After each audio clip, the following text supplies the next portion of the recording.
The proclamation of martial law is not a military takeover.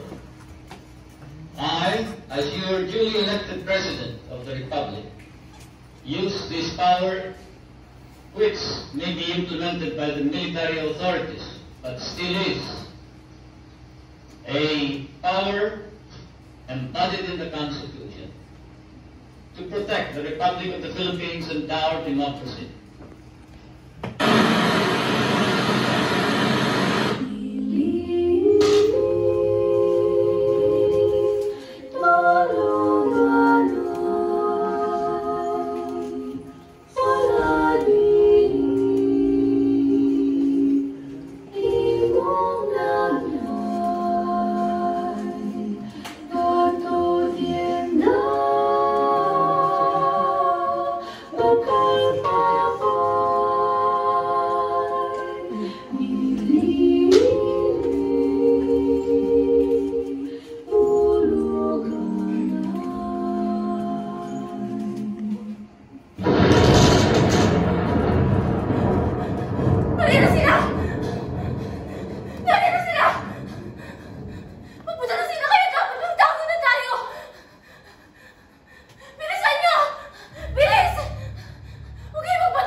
pulis ng Maynila. Bago ko nila makuha, doon sa may malapit sa Katipunan, nagsisigaw ako.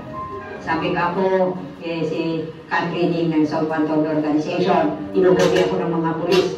May ginawa sila parang isang nasa ibabaw ng lamesa, nakalagay yung parang isang telephone. Tapos may naka-attach na wire na yung dulo uncoated. Tapos nilagay yung wire dito sa ano ko, tapos paikot, dito rin sa kabila paikot. Tinatanong nila, sino yung mga kasama mo? Di sinabi ko yung mga opisyalis ng South Pantol Organization. Sabi niya, hindi yan. Tinatanong ko, membro ka ba ng komunista? Sabi ko, hindi. Tapos yun, iniikot nila. Pag sinabi kong hindi, ikot sila nag-ikot. Yung current, yung kuryente, pumapasok sa katawan ko. Lagay nila dito sa ano, na